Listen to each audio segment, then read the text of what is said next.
So, did you gift your loved one this Diwali chocolates? So, what was the reason for that? Have you ever wondered why we gift our loved ones chocolate? Is there a historical reason for all these things? That is what we are going to see in this video, and this is a section of history, or let us make history fun. So that is the segment that we are going to see, and we have made some other videos also. You can look into the playlist and look into the other videos also. And in this video we will specifically see what was this origin of chocolate, or why chocolate became important. If I say that chocolate is as equivalent as a lover is to you, you might be surprised, but that is what we are going to see in this video. So let us go into the video.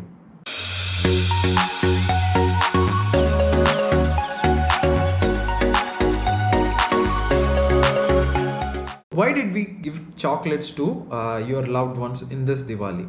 And I would quote, and you might know the reason by understanding the study by Dr. David Lewis. So he did a study in 2007 where he found out that when we match our brain, or you can match your brain activity, and when he mapped that, what happened was he found an equivalent amount of lighting of brain while eating chocolates as the same that happens when you're sitting with your loved ones. For example, if you think about it, what it means logically is that being with your loved one is as equivalent as eating a chocolate. Both actually resemble in the brain mapping activity, and that is why maybe we think about you. If you think about, people gift chocolates to their loved ones because it is adding to the love which is present, as you will have a or twice the impact that you can have in either of the cases. And if you think about it, but there is the strangest fact is that we give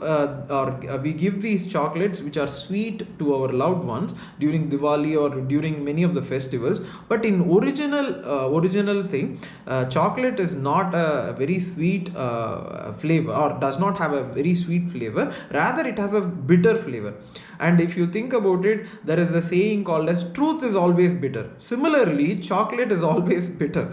And where you may find all these chocolate is that in South America, coffee beans which are grown in Coorg, for example. Similarly, you will find chocolate beans or cocoa beans grown in South America. And this cocoa bean, they take the beans and they ferment in the soil, or they ferment in the sun. And when the fermentation happens, what happens is that the elements in the bean, the elements majorly or in the larger scale, sugar and proteins. So there will be sugars in that, there will be proteins in that, and when the fermentation happens, and according to the soil, according to the oxygen present, according to the climate present, the coffee or the cocoa bean ferments into what is called as the esters. Or what is these esters means? In 11th standard in school, you might have understood that esters are fruity flavor. They have this fruity flavor or this sweet flavor, and that is what this cocoa bean turns into. Or many types of, not one ester, many types of esters are there, and according to the soil, according to the conditions present, these chocolate cocoa beans turns into all these esters, and these esters is what gives the sweetness. But again, if you see this, these things, when you put it into water and hot water and you drink it, it will be bitter, and it is called as chocotol. And this is the drink that in South America there was a drink. But what happened, or how it came, so from South America, how it has come to your festivals means, there was a time when in Europe the colonialization happened. In the last video we spoke about how this Europeans colonized this America, and why they started moving towards the Atlantic, or why they started moving towards the American continent. Similarly, they also moved towards the South American continent, and when they started moving towards the South American continent and colonized that continent, they found out this drink which is called as chocotol, which is a bitter flavored, and they thought that they can be used, or this can be used to replace coffee or tea in Europe. Coffee or tea, if you look at it, tea especially was from China and India, and the Europeans were finding it a lot difficult to get these drinks from this or Asian continent to this European continent. And hence what they thought was this chocothal might be an alternative to coffee and tea. So they took it to Europe, and what happened was, again, so if you mix these beans with this hot water, it will not be sweet, it will be bitter. But coffee and tea was kind of a caffeine, that is the point, caffeine, which was the drink of all these Europeans. But then they added sugar. So when they added sugar, they thought that this bitterness will go. But again, there was a problem. But then again, Nestle, the company Nestle that we see today, this came up with the idea that adding milk, so milk cocoa, so you when you add milk, what happens is that these flavors, or this bitter flavor goes off or reduces. But even then it could not replace coffee or tea. And the thing is that these chocolates or these cocoa drink has these caffeine. So caffeine is there, the cannabis, or the illusion giving content of chocolate is that cannabis, and caffeine will be there, and the esters, these esters will be there. All these things, if you look at it, will give the flavor of these cocoa. But again, the problem of bitterness is there. And hence what they came about, or what the idea was, that they made these cocoa, sugar, everything stuffed into a chocolate bar. The chocolate bar is what we have today, the Cadbury's chocolate, dairy milk, or Cadbury's dairy milk, this 5-star chocolate, Kit Kat, everything is a bar. And what happened was, chocolate has this ability to stay solid at room temperature.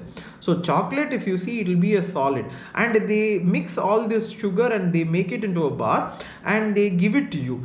And what happens when you eat the chocolate is that immediately when it when it derives the heat from your body, so when you eat, it derives heat from your body and it melts the chocolate.